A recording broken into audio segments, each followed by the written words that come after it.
जब हम यहाँ से जब हम यहाँ से चलेंगे, अब जैसे सहपरिवार कोई एक जो ना ज्वाइंट फैमिली है, संयुक्त परिवार है, और उसमें सभी रह रहे हैं, और जब तक वो रह रहे हैं तो सभी एक दूसरे में प्यार, आपस में बड़ा आदर होता है।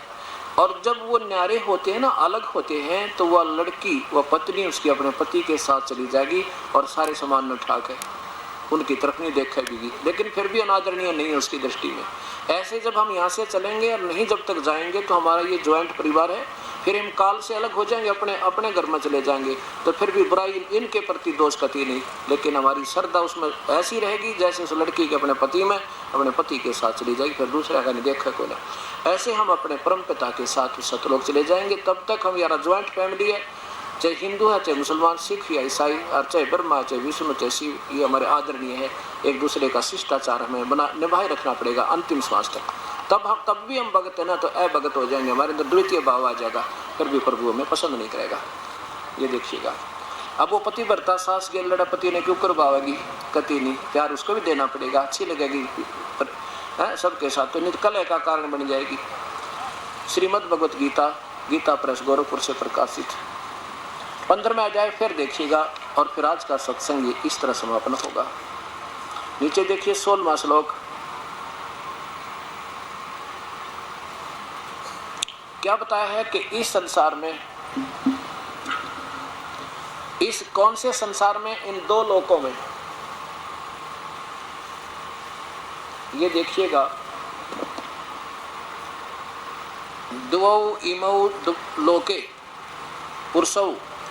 अब ये दो लोक है, एक तो ये ब्रह्म का ज्योत निरंजन के 21 ब्रह्मांड, ये काल लोक, और ये परब्रह्म का लोक, ये कुल मिलाकर भी लोक कहलाता सारा।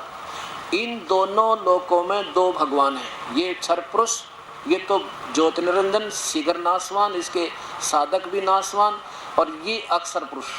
अब इस अक्षर पुरुष के जो साधक हैं वो इनसे ज्यादा लंबी आयु यहाँ बनी हुई है, और ये परब्रह्म भी इस ज्योत निरंजन से ज्यादा लंबी आयु का, यानी ज्यादा स्थायी है, लेकिन है फिर भी दोनों नाशवान।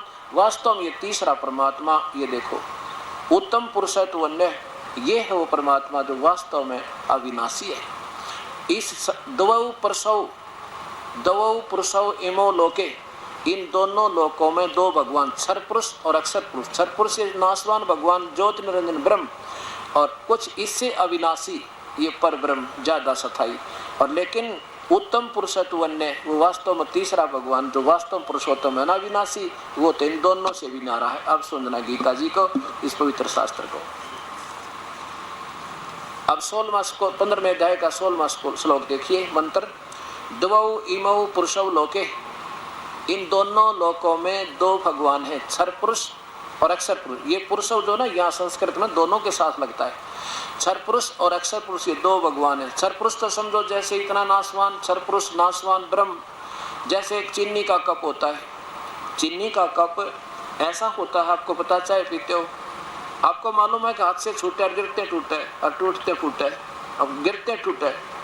और फिर एक स्टील का कप हो, स्टील का कप ऐसा हो, आपको मालूम है कि गिर गया तो टूटे नहीं, और इसकी तुलना में ये ज़्यादा अविनाशी स्थायी स्टेबल धातु है, लेकिन फिर भी स्थायी नहीं है। अविनाशी फिर भी नहीं कि इसका नाश ना हो, इसका जंग लगेगा, काफ़ी समय बाद में ये मिट्टी बनेगा।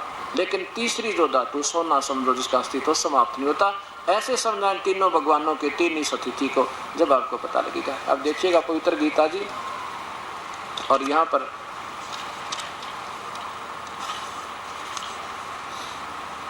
अब है ये 15वें अध्याय का 16वां श्लोक। इस संसार में नाशवान और विनाशी भी दो प्रकार के भगवान लिखना था। पुरुष माने प्रभु होते हैं, दो भगवान हैं। इसी प्रकार इन दोनों के लोकों में ये जीवात्मा अविनाशी है, और दोनों के प्राणियों के स्थूल शरीर नाशवान है, ऐसा इसका कहना है। आगे देखो, और फिर बताया 17वें में, ओए होए उत्तम पुरुष है तो अन्य, ओए होए उत्तम भगवान तो इन दोनों से भी कोई न्यारा है, इन दोनों से भी न्यारा वो पुरुषोत्तम, और वही तीनों लोकों में प्रवेश करके सबका धारण पोषण करता है। उसको अविनाशी परमेश्वर परमात्मा इस प्रकार कहा जाता है। तीनों लोकों में प्रवेश करके सबका धारण पोषण भी वही करता है। और वो कौन है? अब देखिए, वो ये परमात्मा है, ये है वो परमात्मा, मूल आदि परमेश्वर मूल वाले, ये है वो परमात्मा। इन दोनों से भी न्यारा है ये जड़ रूपी परमात्मा, इससे खुराक चलती है सबको। तीनों लोकों में प्रवेश करके सबका धारण पोषण करता, इसलिए ये अवय ईश्वर है, अविनाशी परमात्मा इस प्रकार कहा गया है। उत्तम पुरुषत्व अन्य, जो तीनों लोकों में प्रवेश करके सबका धारण पोषण करता है, वही परमेश्वर परमात्मा कहा गया है। अब यहाँ क्या अटकल लगाएंगे संत? आपको न्यू कहेंगे 18वें अध्याय में भगवान ना 18वें श्लोक में स्पष्ट किया कि मैं पुरुषोत्तम हूँ। नहीं, ये ब्रह्म बोल रहा गीता को, काल ये कहता कि मुझे तो लोक वेद के आधार पर, लोक वेद क्या होता है ये समझो पहले। लोक वेद वो होता है जो शास्त्र में कुछ हो और हमारे को संतों ने अपनी थोड़ी बना के कुछ और जचा दी हो वह कहानी। जैसे दास पहले श्याम जी पूजा करता तो लोक वेद के आधार पे, पहले हनुमान का पूजा करता था लोक वेद के आधार पे, ब्रह्मा विष्णु महेश को अजर अमर बताते थे लोक वेद के आधार पे। और आज ये सतलोक और सतपुरुष की महिमा सुनाते, इनको ज्ञान करती नहीं, ये लोक वेद बनाए बैठे, इसको लोक वेद कहते मुझे तो लोक वेद के आधार पर प्रभु मानते हैं, क्योंकि मैं मेरे अंतर्गत 21 ब्रह्मांड में, चाहे तो वह स्थूल शरीर में और चाहे वह जीवात्मा रूप में, मैं इनसे तगड़ा हूँ। जैसे मुख्यमंत्री कहेगा कि इन मेरे स्टेट में तो मैं सब तो तगड़ा हूँ, पर मेरे से तगड़ा कोई और भी है, वो प्रधानमंत्री कोई और है, ऐसे संकेत समझना इसका। तो क्या कबीर साहब कहते हैं, पीछे लग गया जाऊं था मैं लोक वेद के साथ, रस्ते में सतगुरु मिले भाई दीपक दे दिया हाथ। पहला लोक वेद के आधार पर पूजा कर रहे थे, अपनी महिमा बताते परमात्मा, और कहते हैं अब रस्ते में भगवान वो सतगुरु मिल गए जिन्हें सच्चा ज्ञान रूपी दीपक दे दिया, अब अपनी उस मार्ग पर चलेंगे जो चांदने में दिखाई दे रहा है। ऐसे लोक वेद बताइए क्या बताते हैं। ये 15वें अध्याय का 18वें श्लोक में यहाँ उड़ जाएंगे और यही इनकी टिप्पणी देखना, वो पुरानी गीता बना रखी इन्होंने। कहते हैं भगवान कहता ना मैं सबसे उत्तम हूँ, नहीं, ये कहता है क्योंकि मैं नासवान जड़ वर्ग से, यानी मेरे 21 ब्रह्मांड में चाहे स्थूल शरीर में देव है, चाहे महादेव, चाहे किसाई भी है, उनसे और अतीत हूँ, तगड़ा हूँ, और अविनाशी जीवात्मा से भी तगड़ा हूँ, क्योंकि ये जीवात्मा अमर है। और इसलिए इस लोक वेद में दंत कथाओं के आधार पर मैं पुरुषोत्तम प्रसिद्ध हूँ, लेकिन मैं पुरुषोत्तम नहीं हूँ, ये समझना, इसका वास्तविक अर्थ ये बनेगा। अब क्या बताया कि तीनों गुणों की, रजगुण ब्रह्मा, सदगुण विष्णु, तमगुण शिव जी की पूजा कौन करते हैं? मूर्ख लोग, नादान, कति बेबुद्धि के, अल्प बुद्धि वाले। क्यों कहा? अब देखना, अब क्या, आप मान लीजिए कोई पौधा लाओगे आम का, उसको कैसे बीजा जाएगा? आप ऐसे बीजोगे, समझदारी होगी, ऐसे बीजेंगे हम तो बिल्कुल ठीक है, कोई शंका नहीं। गमले में लगाएंगे या जमीन में गाड़ेंगे और पूजा तो करेंगे हम इस परमात्मा, इस जड़ की, और फल लगेंगे ब्रह्मा विष्णु में इसका। अब फल तो ये तय नहीं देंगे हमें, और कोई दे ही नहीं सकता, क्योंकि हम तो यहाँ आगे हैं इन तय। अब ये बताया, एक साधे सब सदे, ये सब साधे सब जावे, ये सब साध रहे हम ऐसे कर रहे पूजा, ब्रह्मा विष्णु महेश की भी, पितर की भी, श्रद्धा की भी, बरली भी, गुड़गाम वाली भी, बनभौरी वाली भी, आस पास गाँव वाला बाबा भी, हम ये पूज रहे। आपने पौधे को उल्टा ठोक रखा, उल्टी जड़ तो छोड़ दी और टहनी पूजन लगे। क्या बताते हैं? एक साध सब सधे और सब साध सब जावे, माली सिंचे मूल को भाई फिर फले फुले गावे। इस एक के साधन पर सब सद गए और इस पूजा से हम सब व्यर्थ हो गए। अब हमने इसलिए गीता में बताया कि जो राक्षस स्वभाव का धारण किया, इनमें कुछ होना जाना तय नहीं। अब जो पूजा आप कर रहे हो ना अभी तक, जिन महापुरुषों की आड़ लेकर, चाहे किससे की भी, आपको ना कोई काम सरे, और जब दाब पड़ेगी ना आपके कर्म के दंड की, आपको कोई लाभ नहीं होगा, अंत में आप नास्तिक हो जाओगे। एक भगत जी कहने लगा, अब आपको जिंदा जागता उदाहरण दिखाता हूँ। हम एक जगह सत्संग कर रहे थे, वहाँ एक भक्त का दान पात्र में एक पत्र मिला। उसने क्या बताया, अब आपके आगे पढ़कर सुना दूं। अब जब तक हमें परम संत नहीं मिलेंगे तब तक हम अपनी अपनी अटकलों में अटके रहेंगे।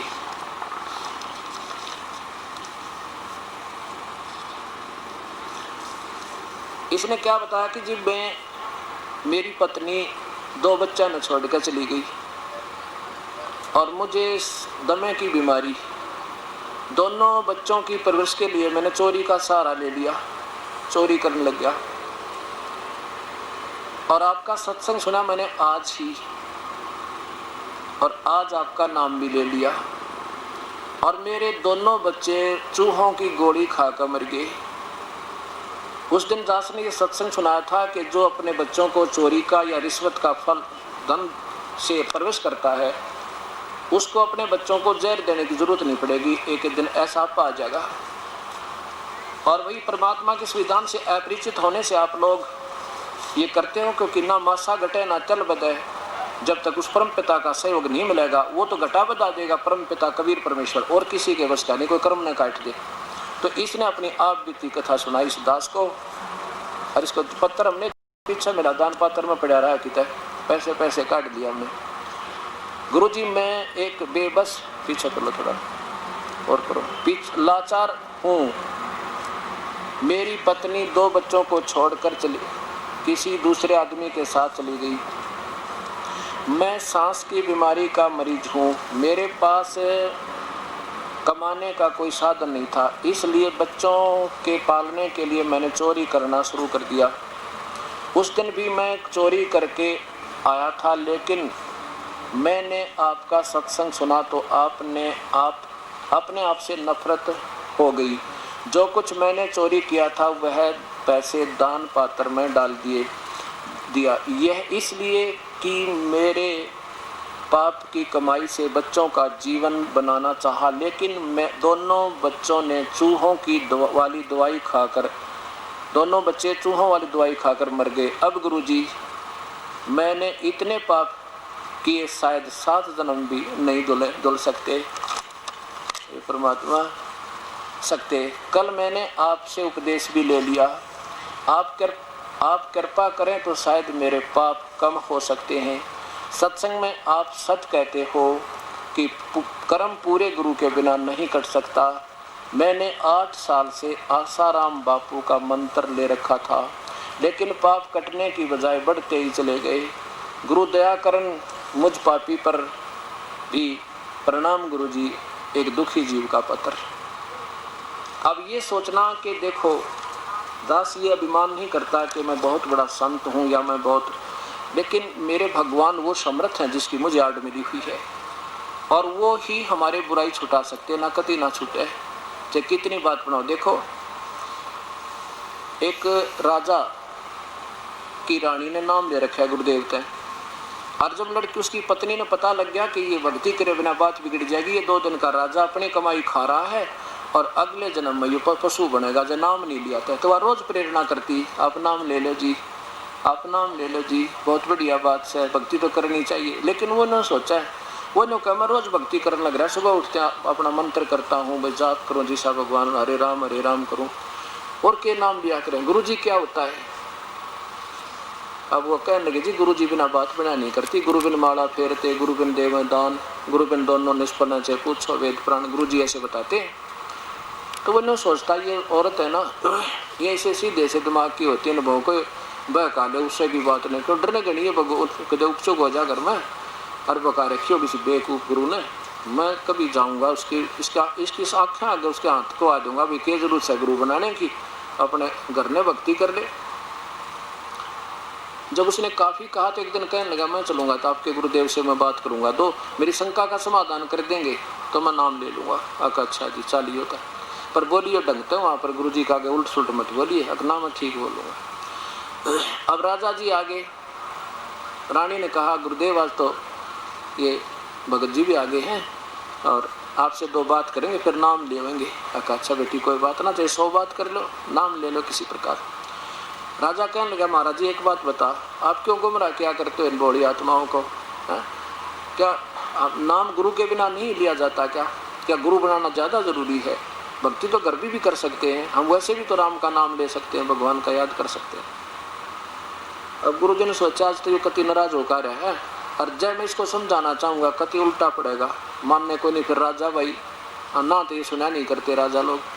कहने लगे महाराज जी मैं आज तो इतना व्यस्त हूँ, संगत ज़्यादा है, आपकी प्रश्न का उत्तर आज नहीं दे सकता, मैं कभी आपके घर आऊँगा, वहाँ प्रेम तो बतलावाएंगे काफ़ी देर तक। राजा ने सोची और बढ़िया, रानी के सामने इसने फेल कर दूंगा, हाँ, और यार पीछा छोड़ देगी उड़ा जाना, वो तो मानती ना। गुरुजी ने समय नेत कर दिया जी उस दिन आऊँगा मैं, चले गए। अब रानी ने सब मंत्रियों से कह दिया मेरे गुरुजी आओ तो आदर के साथ अंदर ले आना। अच्छा जी। अब राजा बैठा अपने राजगद्दी पे, गुरुजी पहुंच गए, सब ने आदर के साथ अंदर ले गए। अब वह पहुंच कर ऋषि ने कहा संत जी ने, वहाँ खड़े थे बॉडीगार्ड राजा के, उनसे कहा कि इसको अरेस्ट करो। राजा की तरफ संकेत करता है, उनको आदेश देता है कि इसको अरेस्ट करो। किसको? राजा की तरफ संकेत करता है। अब 2-3 बार कहा तो राजा उसके मुंह का नहीं देखा कि वह सब बेवकूफ संत है, मुझे अरेस्ट करा। तब राजा ने बोला कि इसका दिमाग खराब हो गया, दिखा है। राजा बोला कि अरेस्ट करो इसे। उन सैनिकों से कहने की देरी थी, पूरा वाक्य नहीं हुआ था, इतना ऋषि जी पकड़कर 1 फुट उठा दिया जमीन तो ऊपर, और बाट इंतजार कर रहे हैं कि आगे क्या कहे, इसने गढ़े या किधर जेल में ठोके। इतने में रानी आएगी। रानी कहने लगी क्या कर रहे हो मेरे गुरुजी के साथ, ऐसी बदतमीजी क्या करते हैं, छोड़ो इनको। अब रानी के कारण तो वह बिना छोड़ दे, राजा की इंतजार करें। तो ऋषि राजा बोला कि हाँ, संत जी कहने लगे कि राजन मुझे छुड़वाओ, मैं आपके प्रश्न का उत्तर दे रहा हूँ। कौन से उत्तर प्रश्न का? कि आपने जो प्रश्न किया था, क्या गुरुजी के बिना भक्ति नहीं होती? अब ये क्या उत्तर दिया, बदतमीजी कर रहे थे आप मेरे साथ, मेरे सैनिकों को और मेरे से पकड़ अरेस्ट करने के आदेश दे रहे थे, कि यही तो उत्तर दे रहा था आपके प्रश्न का, मुझे छुड़वाओ इनते। उन्होंने कहा छोड़ दो, कंते छोड़ दिया।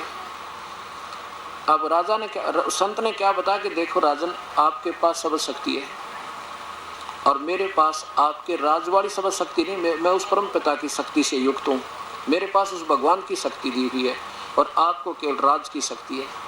मेरे पास उस भक्ति वाली मार्ग की शक्ति, शब्द शक्ति है मेरी शब्द में, इतनी शक्ति है जैसे मैंने वही शब्द कहे थे कि इसको अरेस्ट कर लो और ये टस से मस नहीं हुई आपके सैनिक, और वही शब्द आपने कहा था इसे अरेस्ट करो, 2 सेकंड में इसने मुझे पकड़ दिया और आपके कहते छोड़ दिया, और रानी भी कह रही थी तब भी ना छोड़ा। तो आपके शब्द में शक्ति है, मेरी शब्द में, जो मेरे शब्द में शक्ति है, और मैं जो मंत्र दूंगा तुरंत काम करेगा। आप चाहे 100 बार कह लेना किसी को, चाहे नाम भी दे देना, ये नो के नो थारे कति काम नहीं करेंगे, दोषी और होगा। राजा चरणों में गिर गया। कहते हैं समझदार को संकेत बहुत होता है। तो ऐसे परमपिता परमात्मा की भक्ति प्यारी आत्माओं ऐसे बनेगी तो वो धर्मदास प्यारी आत्मा प्रभु के चरणों में गिर गए और भूल गया उस पुराने अधूरे गुरु ने, और ले लिया नाम समर्थ का, उसका बेड़ा पार हुआ। बोलो सतगुरुदेव की जय। परमपिता परमात्मा पूर्ण ब्रह्म सारी सृष्टि के रचनहार कुल मालिक कबीर परमेश्वर की असीम कृपा से इस पवित्र नगरी जींद के अंदर ये प्रभु की अमर कथा सत्यनारायण कथा 16 अप्रैल सन 2004 को प्रारंभ हुई। आज इसका अंतिम दिवस है।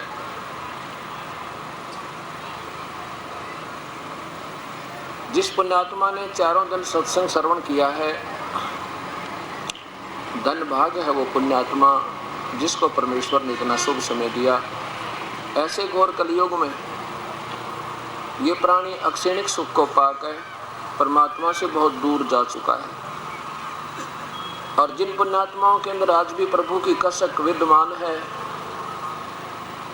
धन्य है उनके माता पिता जिनसे जन्म हुआ, धन्य है उनके शुभ संस्कार जिसके कारण परमात्मा उनके ऊपर मेहर बख्श रहा है। और ये युगों से छुपी हुई सच्चाई आज फिर पुण्यात्माओं के समक्ष इस दास के माध्यम से वो परम पिता अपनी प्यारी आत्माओं तक पहुंचा रहा है। वो परम दयालु, वो परमेश्वर सारी सृष्टि के रचनहार कुल मालिक कबीर साहिब या तो स्वयं आते हैं या मेरे जैसे दास पर मेहर करके अपनी प्यारी आत्माओं को अपनी शरण में ले लेते हैं। इस 4 दिन के सत्संग में दास का उद्देश्य रहा है कि ये निर्णय किया जाए कि वो परमात्मा कौन है जिसकी उपासना से हमें सर्व सुख, आत्म कल्याण, जन्म मृत्यु मोक्ष से मोक्ष और शाश्वत स्थान अर्थात तो सतलोक प्राप्त हो जावे।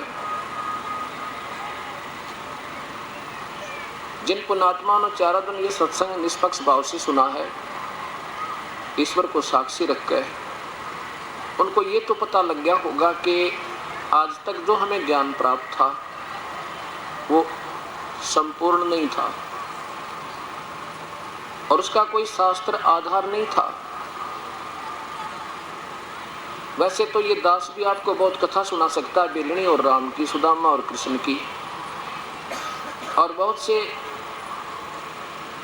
वाणी शब्द भी सुना सकता हूँ। बजले रे भगवान तेरे काम आवेगा, बजले रे भगवान तेरे काम आवेगा। दिन रात लगा और मतलब 2-2 घंटे तक ये गाने भी सुना सकता हूँ। बेशक आवाज़ सुरीली ना हो परंतु गा जरूर सकता हूँ। कहने का भाव ये है कि जिस के लिए हम प्रेरणा देते हैं, बजले रे भगवान तेरा काम आवेगा, राम नाम रटते रहो जब तक घट में प्राण, कबू तो दीन दयाल कह फिनक पड़ेगी कान।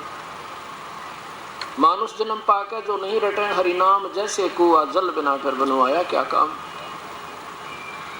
ये प्रेरणात्मक प्रभु की तरफ अग्रसर करने वाली, आसक्त करने वाली वाणी उस परमेश्वर की सुनाई जाती हैं, इसलिए कि ये प्यारी आत्मा प्रभु की भक्ति करके अपना जीवन कल्याण करावे। जब तक हमें यही नहीं मालूम वो परमात्मा है कौन जिसकी भक्ति करें, क्या विधि है उस परमेश्वर के पाने की, क्या प्रमाण है उस विधि को जिससे हम पूजा कर रहे हैं, तो तब तक हमारा वो प्रयत्न विफल है, व्यर्थ है। जब तक हमने ये मालूम ही नहीं कि हम कहाँ जाना है, वो मार्ग जहाँ हम जाना, पहले तो यही नहीं मालूम हमने जाना कहाँ।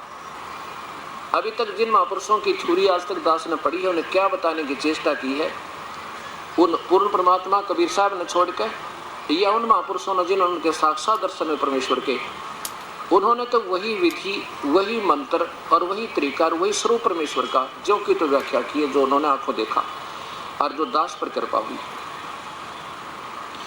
उनको छोड़कर बाकी जितने भी ये पंथ और संत ये मार्गदर्शन कर रहे थे, इनकी जो थ्योरी है वो कोई आधार नहीं किसी का। सबने घुमा फिराकर वही ला छोड़ा जहां पर उस ज्योत निरंजन के ऊपर, उस काल के ऊपर वो अव्यक्त है, कोई का वो व्यक्त है, कोई आकार कोई निराकार बतावे, और फिर आखिर में प्रकाश और रोशनी और धवन उसकी धुन सुनना अंतिम उपलब्धि। ये तो वही बात होगी, घुमा फिरा के और वहीं रहट वाला बैल, तेली वाला बैल बने हुए थे हम। अब हमने ये ज्ञान हो गया कि कौन है वो परमेश्वर जिसकी हम भक्ति करें, जिससे हमारा छुटकारा होए। वो परमात्मा पूर्ण ब्रह्म है, उसका आकार है वो मानुष सदृश्य है। सभी परमेश्वरों की, सभी भगवानों की, सभी ईश्वरों का अपना अपना शरीर है और उनका तेज है। उनका शरीर हमारे जैसा काया नहीं है, ये 5 तत्वों की काया नहीं है, ये पूतला 5 तत्वों का स्नायु यानी नाड़ी से बना हुआ नहीं है। उस परमेश्वर का शरीर तेज पुंज का एक तत्व का है, और इन भगवानों का तत्व जो अन्य भगवान है इनका 9 तत्व का है।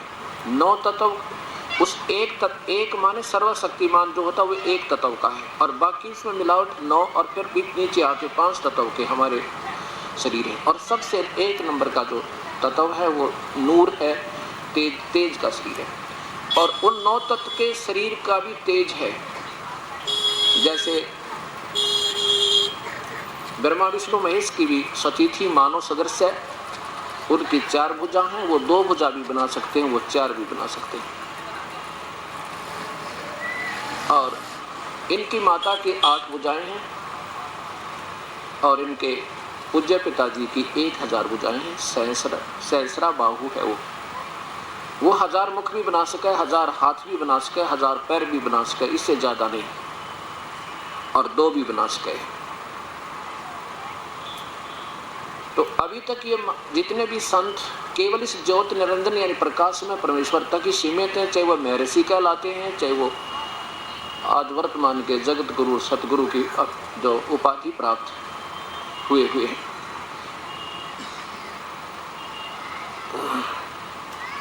अब भक्त आत्माओं के मन में शंका आ जाती है कई बार कि महाराज जी अपना कोई अनुभव नहीं बता पा रहे, दूसरों की ही किताबें आदि दिखाते रहते हैं, दूसरों को उनकी कहानियां सुनाते रहते हैं। पहले तो कारण क्या है, ये शंका क्यों आती है? क्योंकि हमने ज्ञान जो सुना हुआ है वो पूर्ण नहीं था, वो अपूर्ण था। अब जैसे अनुभव क्या चीज होती है?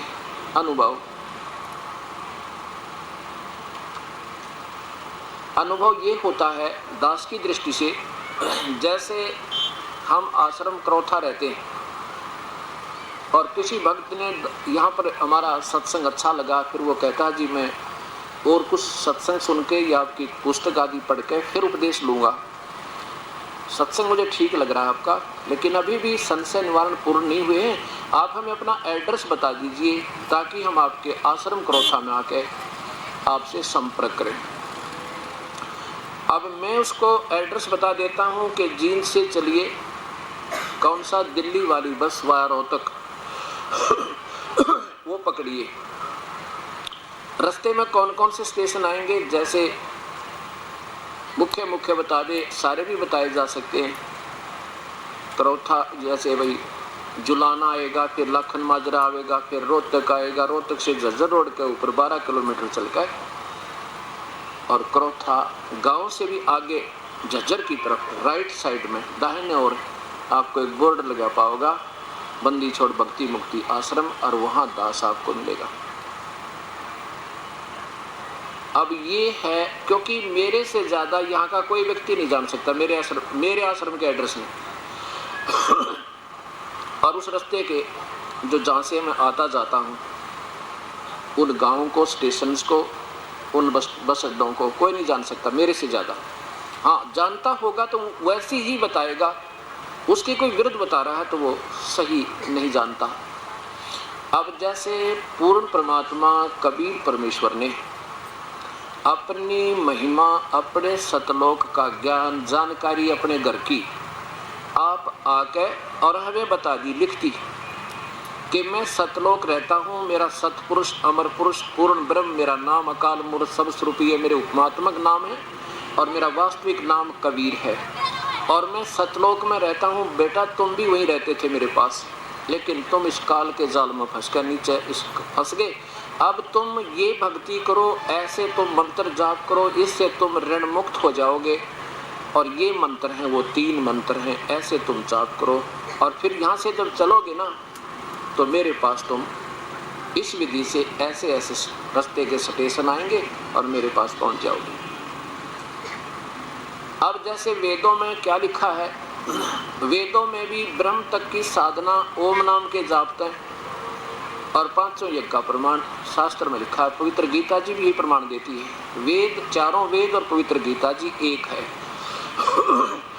जहाँ तक भक्ति मार्ग का संबंध है।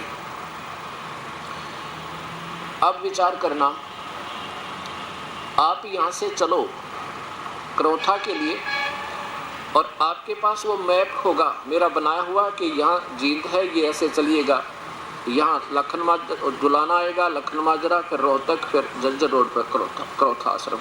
आपके पास वो मैप है, उसमें लिखे हुए स्थान हैं और वो बस कौन सी आपने पकड़नी है वो भी लिखा है और ये भी बता दिया कि भी वहाँ आने के लिए कम से कम आपको 30 रुपये या 50 रुपये तेरी जेब में भी होने चाहिए या 100 रुपये वापस आने और जाने के।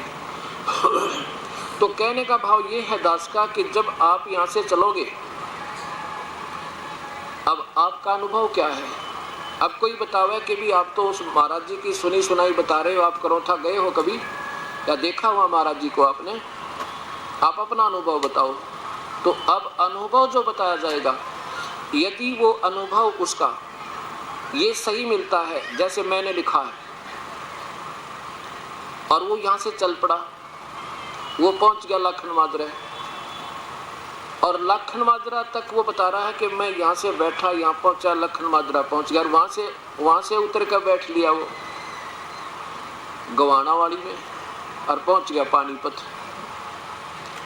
और वहाँ जाकर उतर जाता है। वहाँ उतर कर कहता ये आ गया करौथा अब कोई कहता है कि मैं करौथा जाके आया हूं, तो वहां क्या देखा कि महाराज जी तो थे नहीं, वो तो निराकार है, आश्रम भी नहीं उसका। और क्या देखा, तो स्टेशन कौन से बताए, गोवाना, फिर वहां से लखन माजरा से गोवाना, गोवाना से फिर इसराना और आगे करौथा लिख दिया। ये अनुभव था उसका, और वो अनुभव उससे नहीं मिलता जो ऑलरेडी परमात्मा ने अपना मार्ग, यानी संत ने अपना मार्ग बता रखा है, उससे नहीं मिल रहा, तो उसका अनुभव गलत है। प्रयत्न तो किया उसने, लेकिन वो रास्ता भूल गया, भटक गया। अब बता अपना अनुभव के बताऊं, हम अपना हमने ऐसे करना है जो इसमें लिख कर परमात्मा चले गई। अब हमने केवल गीता के अनुसार साधना करनी है, अपने अनुभव की कति आवश्यकता नहीं। अगर अनुभव को बताता है इससे भिन्न है वो अनुभव, नहीं तो इस शास्त्र के पढ़ने के उपरांत और पूर्ण संत मिल जाएगा। आपने अपने अनुभव की कति कोई पुस्तक बनाने की कति आवश्यकता नहीं पड़े, वो नादानी होगी जो अलग पुस्तक बनाई जाएगी। पुस्तक का तात्पर्य जैसे इस दास ने परिभाषा प्रभु की लिखी है, वो उस उलझे हुए ज्ञान को सुलझा के, और जो का तो वेद और गीता बताती है वही मार्ग बता के ऐसा बता रहे अपने शास्त्र। ये इस दास का अनुभव भी और साथ में शास्त्रों का प्रमाण दोनों एक मिलता है। ये मेरा अनुभव है। अब कोई कहता है मैं अंदर जाता हूं, क्या देखता है कि ऐसे दिखता है, वो दिखा है, कितने पहाड़ दिखाई देते हैं, प्रकाश दिखाई देता है।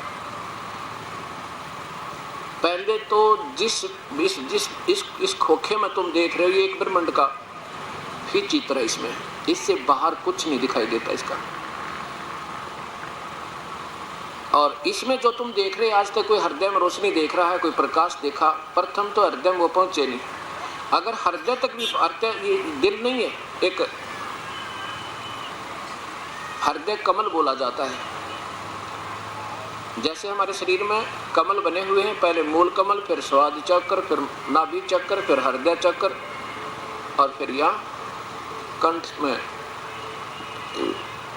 जो है कंठ चक्र, और फिर आगे त्रिकुटी के अंदर, और फिर सहस्रार चक्र।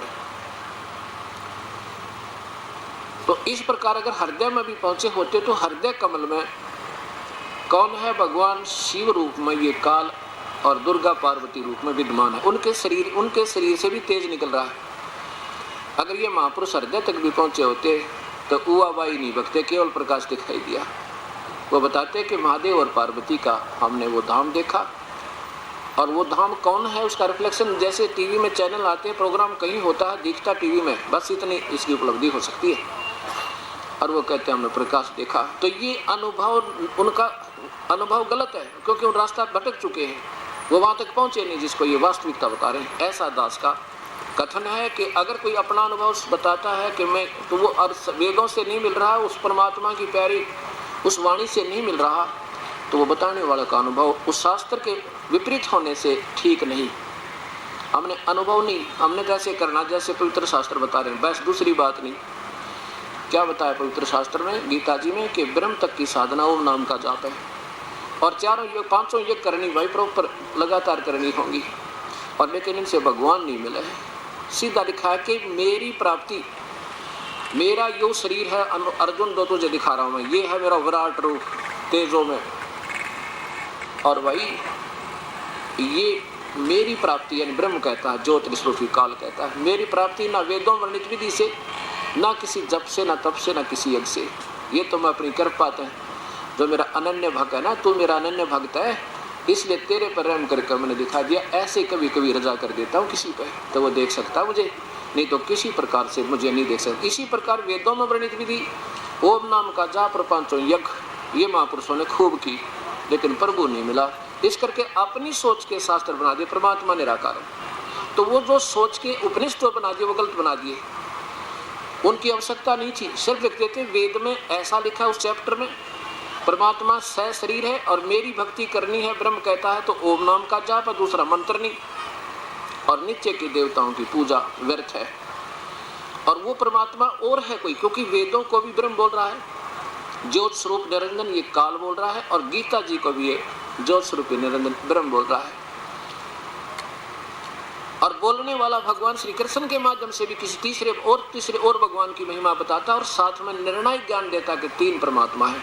ऐसा ही वेदों में और गीता यानी वेदों को बोलने वाला भगवान कहता है कि भाई कोई तो उस परमात्मा ने साकार बतावा, कोई निराकार, लेकिन इसके बारे में जानकारी तो तत्वदर्शी संत देंगे।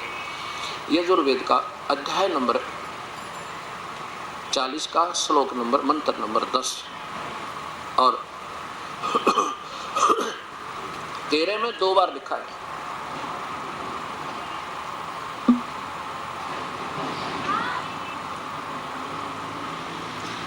और यही गीता जी में कि उस पूर्ण परमात्मा के पाने के लिए अर्जुन उन संतों को ढूंढ ले जो तत्वदर्शी संत हो।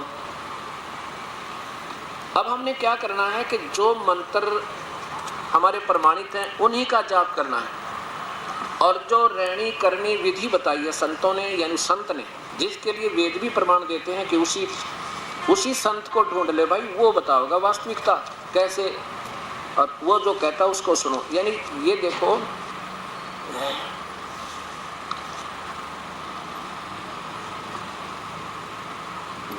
वेदों को ब्रह्म बोल रहा है। महर्षि दयानंद जी को आज के दिन में, आज के समय में बहुत बड़ा वेदों के ज्ञाता और बड़े महापुरुष माने गए। तो वो स्वयं कहते हैं कि वेदों को ब्रह्म ने बोला, भगवान ने बोला।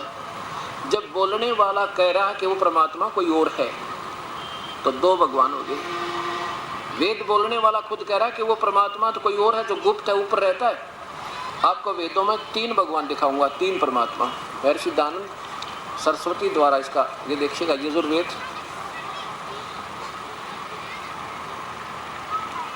और ये कहाँ से प्रकाशित है, प्राप्त हुआ है।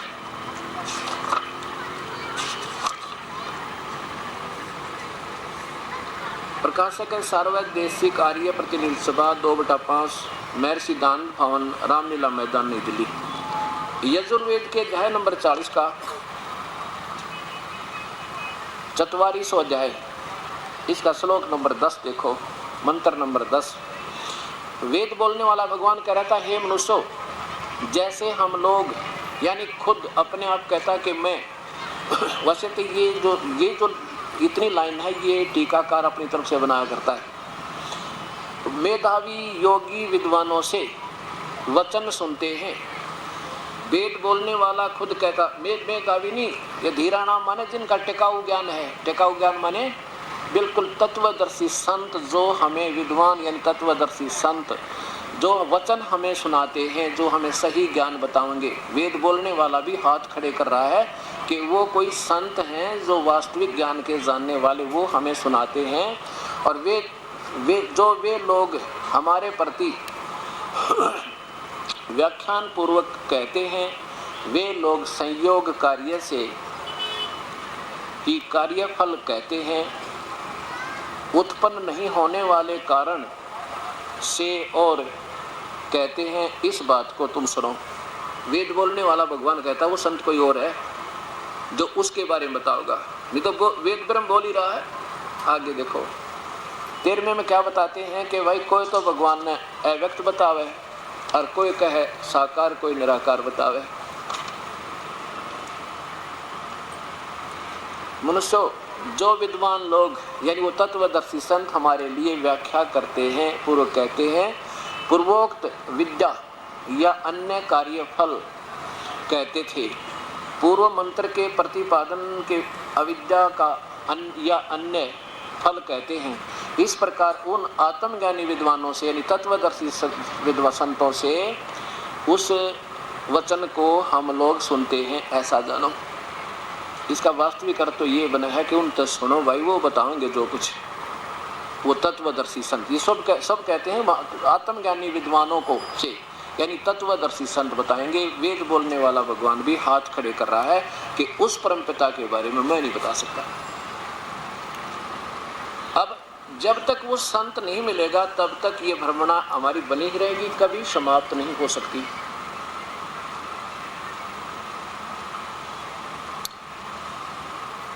अब ये क्या कहते हैं कि आत्म साक्षात्कार हो गया, मेरी यह बात समझ में नहीं आई। फिर उस आत्मा ने देखेगा कौन? कमाल की बात करे, चौड़े में चौंधला रखी। आत्म साक्षात्कार फिर देखनिया कौन होगा? देखा है सो दूसर होई। अब मान ले मैं किसी चीज को देखूंगा तो देखने वाला तो मैं होया, और बात कोई दूसरी चीज आत्मा क्यों कर देखी? ये जड़ तो देख नहीं सकता शरीर किसी दूसरी वस्तु को।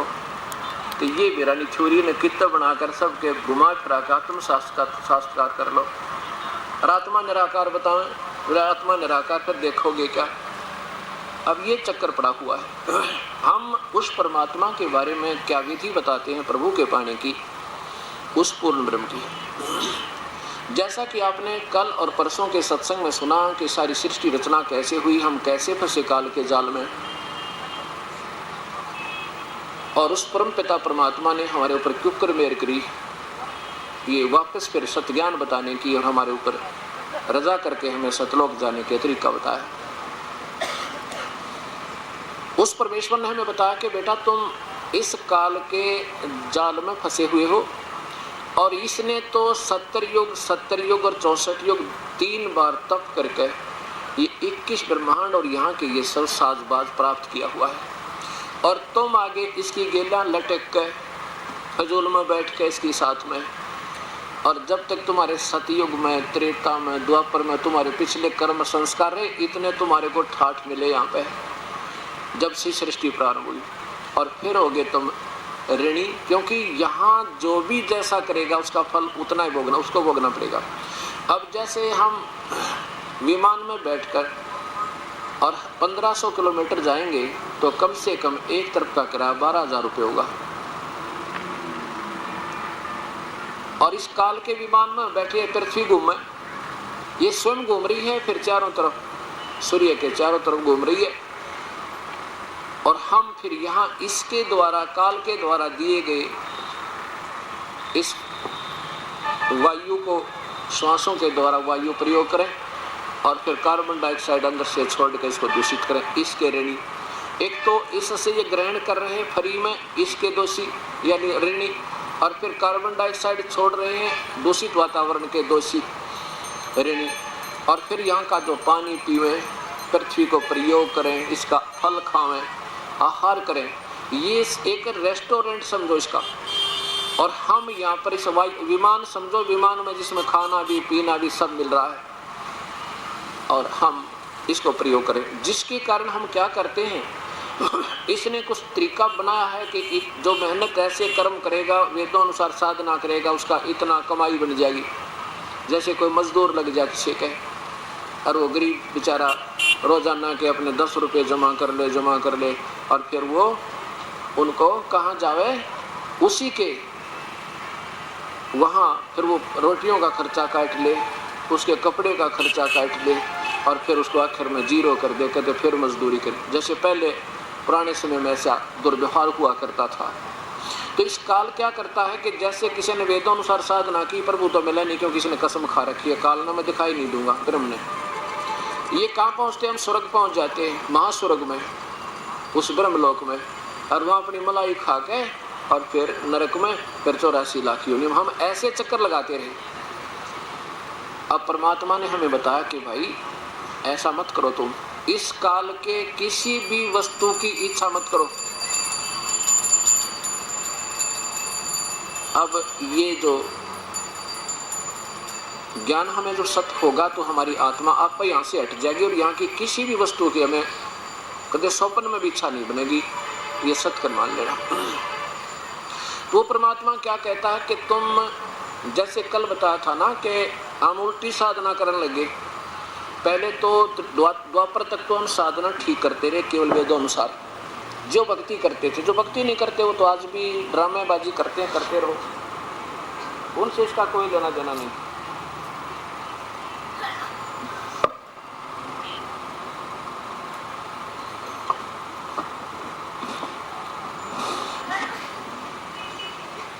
और जो भक्ति करते थे वो केवल वेदों अनुसार साधना किया करते थे।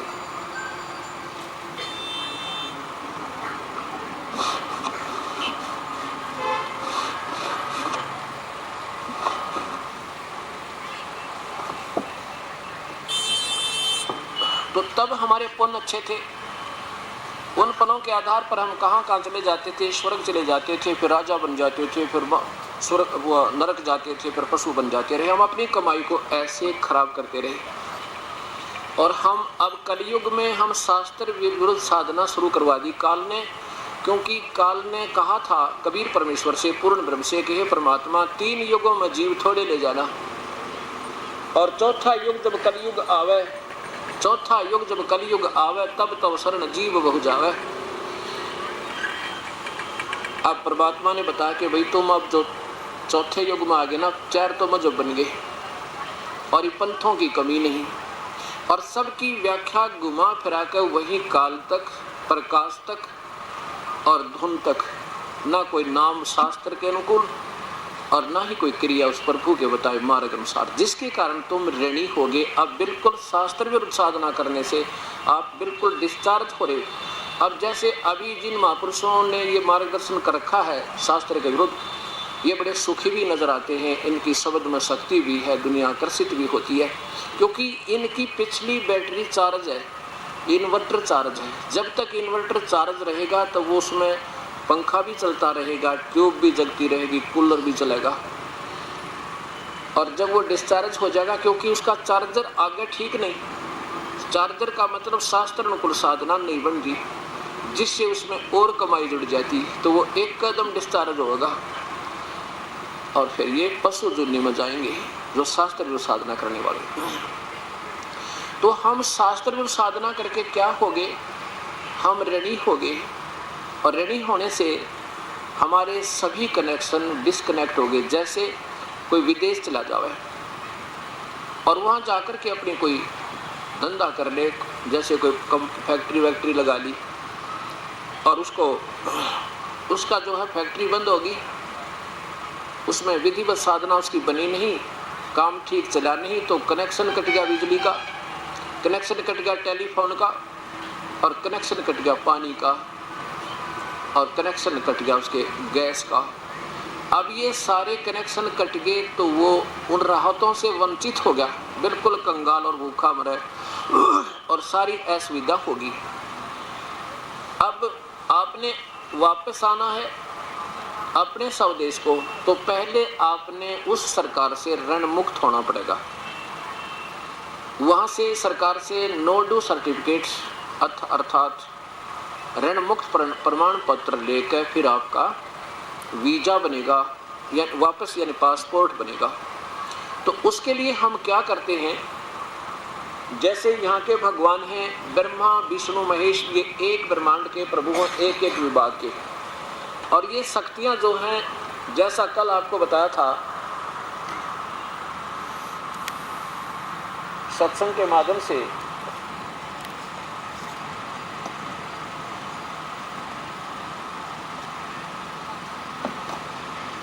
कि हम क्या करते रहे। अब हम ऐसे साधना कर रहे थे और हमने साधना ये ऐसे करनी थी।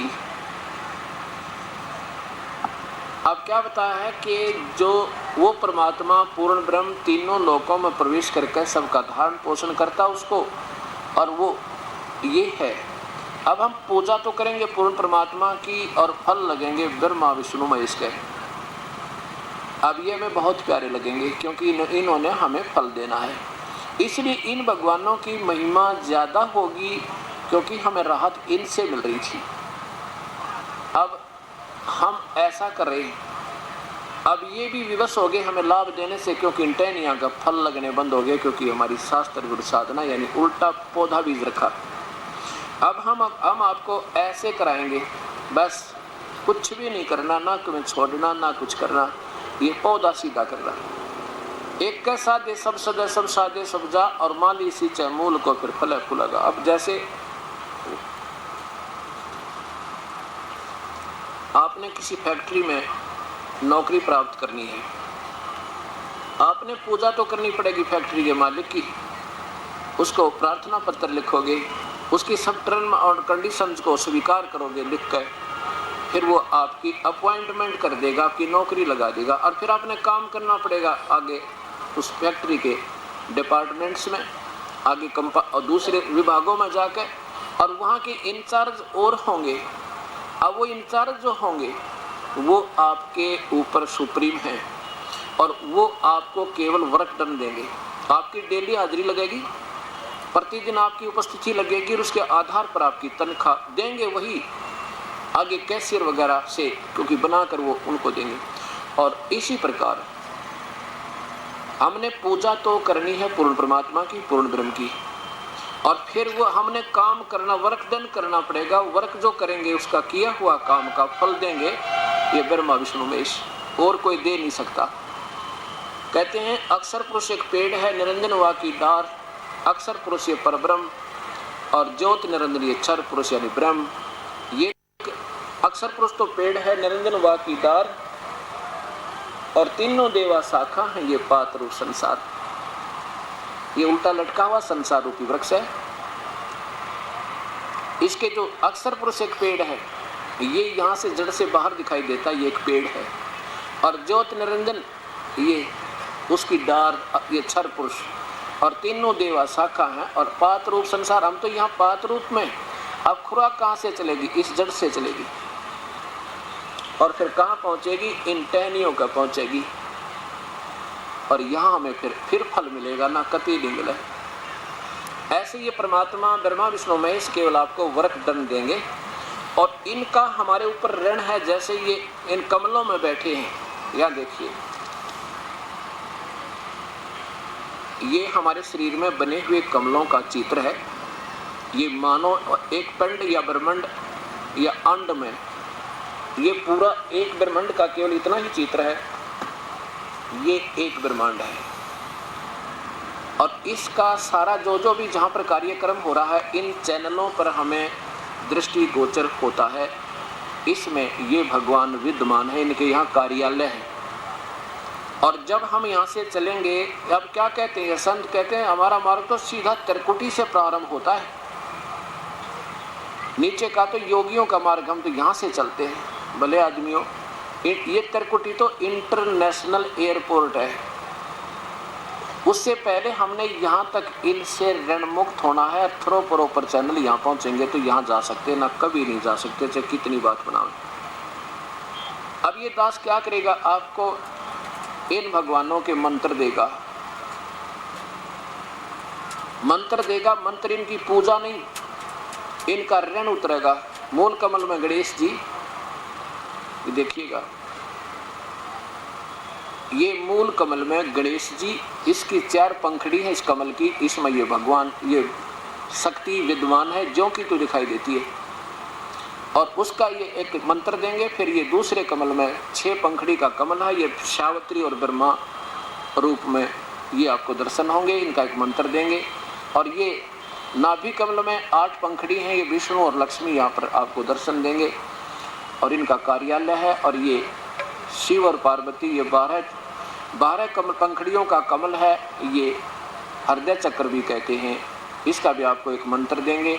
जब हम यहाँ से बरी होते आएंगे तो यहाँ ये दुर्गा रहती है, इसका भी एक मंत्र देंगे। तो ये जब आपको यहाँ जाने देंगे इस त्रिकुटी पर, इससे पहले आप नहीं आ सकते, केवल बनावटी बातें हैं। इंटरनेशनल एयरपोर्ट है ये त्रिकुटी, तो ये 2 कमल का दो पंखड़ियों का कमल है। यहाँ से फिर हमने डिसाइड कर कहाँ जाना, यहाँ जाने के बाद फिर कोई फेरबदल नहीं है। ये सेंसरार कमल है, ये पिछली साइड में है, बैक साइड में, वैसे दिखाना यहाँ पड़ रहा है। ये बीच में पीछे होता है, चोटी है ना, चोटी, इसके नीचे, इसके आसपास ये 1000 पंखड़ियों का ये ज्योत निरंजन का, ज्योत निरंजन केवल 1000 तक ही गिनती का भगवान है। भुजा भी 1000, इसकी पंखड़ी भी 1000 और इसमें तेज भी 1000 का ही है, इतना इसका तेज समझो। अब क्या बताया आपको कि हम आपको कैसे सतलोक जाने का तरीका देंगे। पहले आपको ये 5 मंत्र देंगे, 5 के साथ 2 मंत्र और होंगे। ये 5 मंत्र हमें पूजा नहीं ब्रह्मा विष्णु महेश की। जैसे हमने बैंक का लोन ले रखा है और बैंक का लोन हम भरना शुरू कर देंगे तो वो प्रसन्न होंगे, बैंक मैनेजर आपको शाबाशी देंगे, बहुत अच्छा बेटा, बहुत अच्छी बात है। और नहीं तो वो आपको दुखी करेंगे, आपको जो है ना अंदर करेंगे, आपकी कुड़की करवा देंगे। और वो जब प्रसन्न होंगे जब उनका वो लोन देना शुरू कर दोगे, नहीं तो वह भी दुखी रहते हैं, उनके ऊपर और दाब पड़ी रहती है। तो हम इनकी कमाई करेंगे, मजदूरी करेंगे। अब क्या कहते हैं कई संतों के शिष्य आकर बेचारी भोली आत्मा उनके द्वारा बढ़ाई हुई, नो कहेंगे भाई नाम के जाप तो क्या होता है, नाम के जाप से क्या होता है, वो तो चीज न्यारी है देखने की। अरे बोले आदमी, अब कोई मजदूरी करे, टोकरी ढोए सड़क के ऊपर कोई गरीब आदमी, और कोई न कोई टोकरी ढोने से क्या होता है, वाह भाई वाह तो नोट तो न्यारे होते हैं। उस टोकरी ढोए बिना, उस परिश्रम बिना वो पैसे मिल नहीं सकते। वहाँ आपको कुछ और क्रिया है, उसका प्रतिफल कुछ और होगा।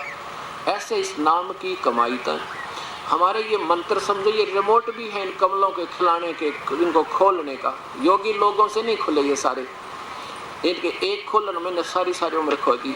उस परमेश्वर ने एक मंत्र दे दिया, इस मंत्र के जाप से इतनी इसकी कमाई बनेगी।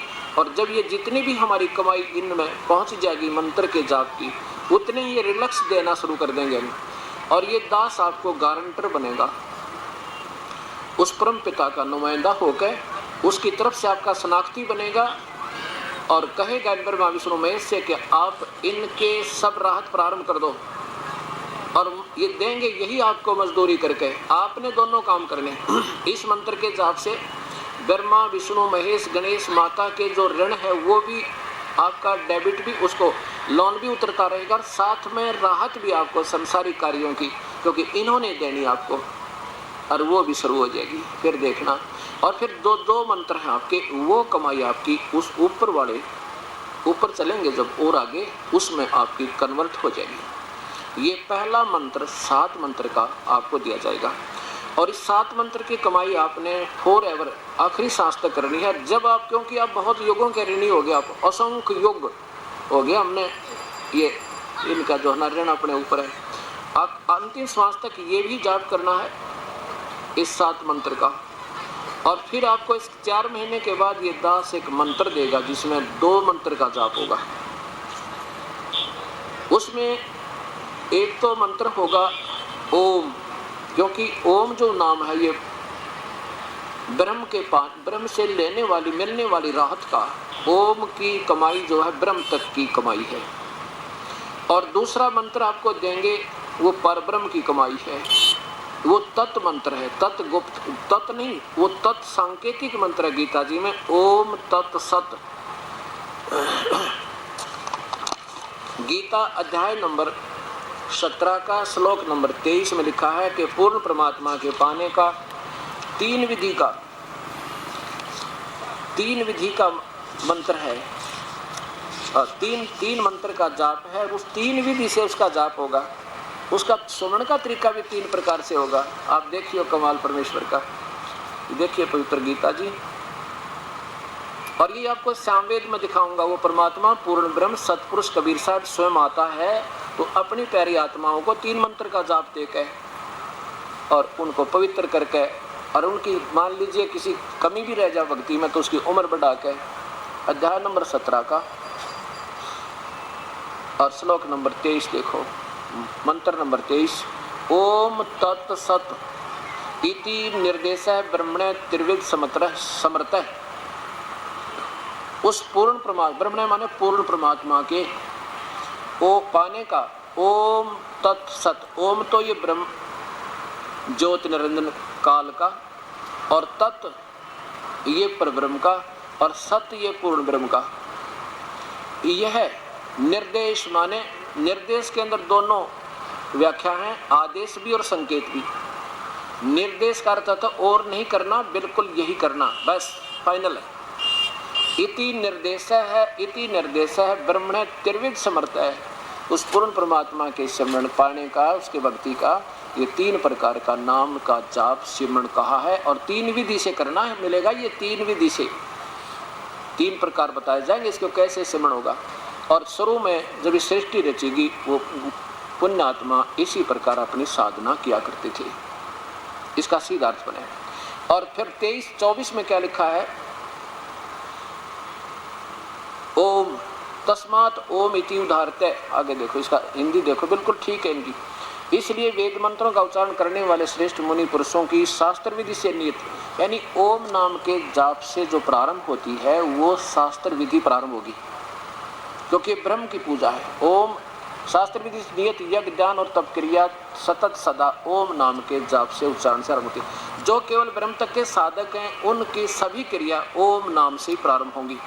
आगे देखो उच्चारण, उसका ओम नाम का उच्चारण करके आरंभ करते हैं। आगे 25 में लिखा है कि तत्, ये जो नाम है ये सांकेतिक है। ओम तत् सत ये कोई जाप नहीं है, ये तो बच्चे बुलाने वाली बात कर रखी है जिसने ओम तत् सत नाम दे दिया, कहेगा ज्ञान नहीं जिसने। इति अनि अन भी संध्याय फलम यज्ञ तप क्रिया दान क्रिया च विविधा क्रियन्ते मोक्ष है। मोक्ष आकांक्षा भी केवल मुक्ति को चाहने वाले, इच्छा करने वाले ही इस तत्व की मंत्र की और बिना कामना के इसका कोई प्रतिफल नहीं मांगेंगे, किसी प्रकार का भी लाभ नहीं लेंगे, वो किया करते।